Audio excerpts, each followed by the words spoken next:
Alfred Hitchcock's Strangers on a Train turns 75. How does it hold up today? Hey, it's Brian, or should I say good evening. Welcome to the awards contender. I am very excited to talk about one of my favorite Alfred Hitchcock movies today, Strangers on a Train, starring Robert Walker and Farley Granger, released to theaters on June 30th, 1951. It is the 75th anniversary of this Hitchcock classic. I hadn't seen it in at least 15 years. I took a look last night. What has held up about this movie? What has dated it a little bit? There are a couple things I'm going to talk about in this video.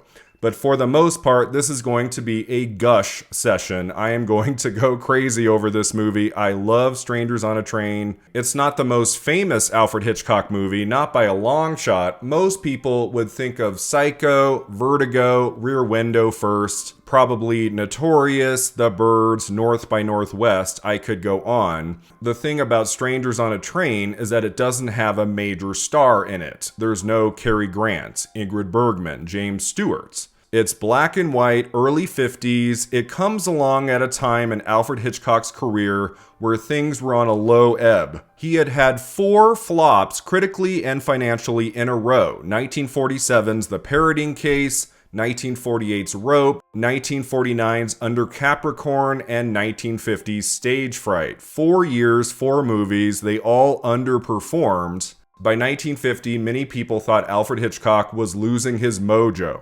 When was he going to return with a great suspense movie? Along comes Patricia Highsmith's debut novel, Strangers on a Train, which tells the story of 2 complete strangers who meet on a train. One is Bruno Anthony, the other is Guy Haynes. In the film version, Guy is a famous tennis player. He is on the rise, and Bruno is a fan. They get to talking. The conversation is normal enough for a while, but then they have some drinks. They talk about people in their lives they wish they could get rid of. Guy has a wife who is looming over him, won't grant him a divorce. Guy is in a new relationship and just wants to be done with his wife Miriam. And Bruno has an overbearing father who he wants to disappear forever. Bruno has the classic idea, what if he and Guy swapped murders? Each fellow does the other fellow's murder, then there's nothing to connect them. Each one has murdered a total stranger. Bruno has been thinking about this idea for a while.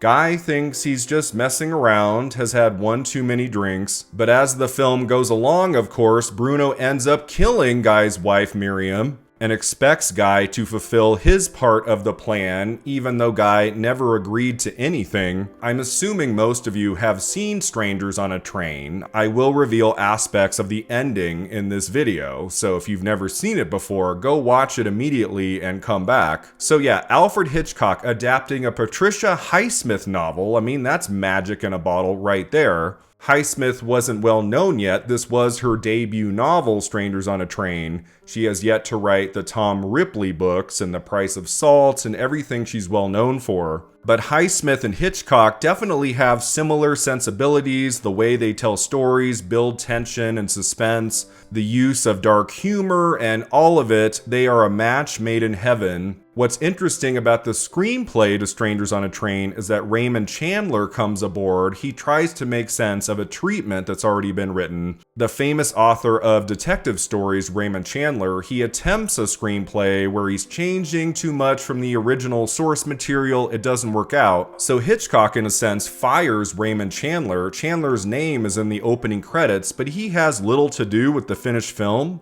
It's Senzi Ormond who ends up writing the primary screenplay to Strangers on a Train. A female screenwriter, a female author of the novel, telling the story of 2 men at a crossroads in a film directed by the master of suspense, Alfred Hitchcock. He needed a hit in 1951. 4 flops in a row. He desperately needed Strangers on a Train to work, and boy does it. Even after 75 years, this movie holds up beautifully for a variety of reasons. I think reason number 1 is that Robert Walker performance. As the very complicated psychopath Bruno Anthony, Robert Walker gives one of the great performances in Alfred Hitchcock cinema. The way he balances charm with madness in his every moment in this movie. It is so mesmerizing, it is so surprising and unexpected. Every choice he makes as this character is so much fun to watch. He is an intimidating figure. You're scared of him, but he's also oddly likable. In that opening sequence, even though he's talking too much, even though he pushes things too far, he is a fascinating individual. He tells stories well. You don't get the sense he's going to murder anybody. As is the case with many Alfred Hitchcock characters, he has an affinity toward his mother. He lays around his house and talks shop with her and shares laughs, and he's a mama's boy. He doesn't seem to have a job. He's very creative in his ideas, and when he fixates his mind on something, he doesn't let go. He wants to get rid of his father. He thinks if he kills Guy's wife, Guy will follow through on their so-called plan. And so we get the best sequence of the movie, Bruno following Miriam at that carnival, flirting with her, smiling at her. She thinks, like, maybe this is a man I want to do something with later. And he's thinking to himself, what's going to be the best moment to strangle this woman to death? As the film goes along, Bruno becomes a scarier psychopath. He is not letting Guy off the hook, and his obsession with Guy, the way he stares at him, follows him into dark spaces. There's clearly something going on with Bruno in this movie that in 1951 cinema, Hitchcock couldn't really touch. Is Bruno in love with Guy? You get that sense there's at least a sexual fascination there. And every three-dimensional aspect to the Bruno character, Robert Walker brings to life in the greatest of ways. See? Well, I suppose you think it's corny, but my mother gave it to me, so I have to wear it to please her. This is a very complicated villain. You don't root for it necessarily, but you do like him. He can be charming, like in that very famous scene in the movie where he's talking to those two women at the cocktail party. They're chatting about murder. They talk about what would be the best way to kill somebody and get away with it. You totally buy into these people just falling under his spell. They think he's very interesting and fun and have no idea he is a murderer. Robert Walker gives an Oscar-worthy performance in Strangers on a Train. I can't believe he wasn't nominated. It would have been a posthumous Oscar nomination. He died just a few weeks after Strangers on a Train was released to theaters in August of 1951, which is so tragic to me. You look at his performance in Strangers on a Train, he had for the most part played heroes and good guys. He had played a villain in one or two other films. And in Strangers on a Train, he gives us one of the great antagonist characters in early 1950s cinema to think about what Robert Walker would have done over the next 10 plus years or more. I mean, it's too bad we didn't get more amazing performances from him. The second thing that works really well in Strangers on a Train is, of course, the other main character in this film, played by Farley Granger as Guy Haines, which was interesting casting because Guy Haines is clearly straight in this movie. In real life, Farley Granger was gay or bisexual, and he played a gay character in Alfred Hitchcock's ROWE 3 years before, 1948. So there's a lot going on with the casting of Farley Granger. There was talk at the time maybe William Holden should play this role, which would have been right after Sunset Boulevard. Watching Strangers on a Train again last night, I don't see Holden in that role. I think Farley Granger is perfect. His naivete, his likability in this role, it suits it very well. You root for him even when he's being nasty and awful to Miriam. I mean, she's not being great back to him either in that film's early scene. You understand his frustration. He is very much the everyman in the movie. You put yourself in his shoes. You ask yourself, what would I do in this situation? He can't go to the police because Bruno will tell the cops we were in this together. I mean, why else would Bruno kill Miriam? So that's something that's just hanging over Guy's shoulders throughout most of the narrative. His trying to make sense of the situation. He has a great look to him. We worry about his character's outcome. I do think a different actor could have played it like too lightweight or too dark. Farley Granger finds that beautiful middle ground where we can step into his shoes and see everything from his perspective. Someone might say it. I'd do anything to keep you all out of this mess. I think Farley Granger is very good in ROWE, a movie I might cover as well on the channel. I mean, obviously, as a gay man, that's an interesting film to talk about, but I do think his performance in Strangers on a Train is the better one. A third actor I adore in Strangers on a Train is Alfred Hitchcock's daughter, Patricia Hitchcock, who plays Barbara, the sister of the female lead in the film, played by Ruth Roman. Pat Hitchcock is so funny in this, she says the wrong thing at nearly every turn, provides the film with a lot of much needed comic relief in a story that for the most part has a ton of suspense, and the way she acts as a double to the Miriam character, how they both wear glasses, how they look kind of the same, allows for some of the most memorable moments in the film. Pat Hitchcock only acted in 3 of her father's feature films right before this Stage Fright 1950, and then she plays the secretary at the beginning of Psycho. This, by far, is her best role in one of her father's movies, and that's what she told me when I got to meet Pat Hitchcock in person in 2001. She came to the Reno Film Festival to show some of her dad's movies. In retrospect, it didn't start very well because I said, "I am such a huge fan of your father." You know, I was 17 years old. That wasn't the best way to begin, Brian, but she was so lovely and charming. She answered a few of my questions. I asked her what it was like to see the set of Rear Window in person, and she said, "Oh, it was fascinating." I'll never forget how she said, "fascinating." And then I did ask her which of her 3 characters in her dad's movies did she love playing the most. And she said, of course, Barbara in Strangers on a Train. She said to me, "It was the only good part my father ever gave me." The one good part. So what a treat it was to meet her in person 25 years ago. That was the 50th anniversary of Strangers on a Train. Now we're on the 75th anniversary.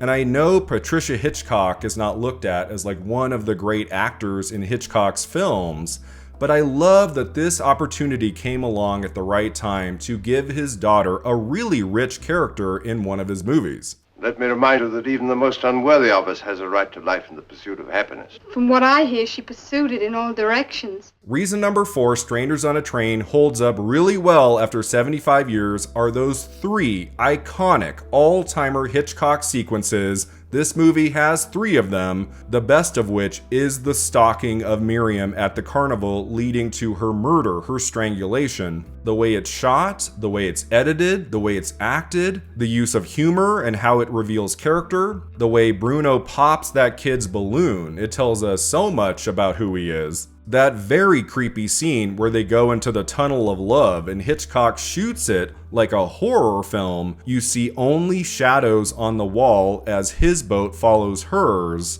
You hear her scream, you think maybe she's been killed, but then she starts laughing after the scream. That part of the sequence is perfection. And then the moment of her death, how that is blocked, how that all goes down, it is absolute Hitchcock mastery. The second iconic sequence is the cutting back and forth between Guy Haines trying to win his tennis match and go find Bruno as Bruno accidentally drops the lighter in that storm drain, the lighter that is going to incriminate Guy in the murder of Miriam. The unbearable suspense in this sequence, the cutting back and forth, Guy trying to beat his opponent through every means possible, while Bruno is very slowly, methodically trying to find that lighter. Hitchcock teases us as long as he possibly can, hanging on Bruno's finger as it slowly rubs against the lighter before finally he picks it up. The way Hitchcock masterfully cross-cuts between the 2 things happening in this very long sequence.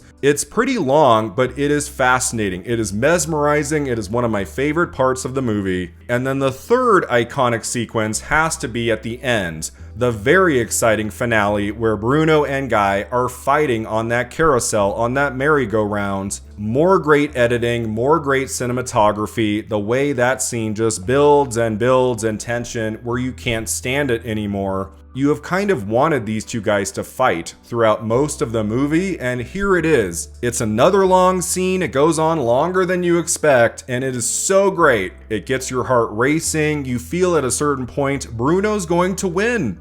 He is kicking Guy off that carousel, and the way the merry-go-round finally comes to a screeching halt, I mean, it's the best visual effect in the movie. It looks fantastic 75 years on. I was like, wow, damn, that part still, after 75 years, looks extraordinary. And then reason 5 this movie continues to endure, why it holds up well, are all the iconic shots.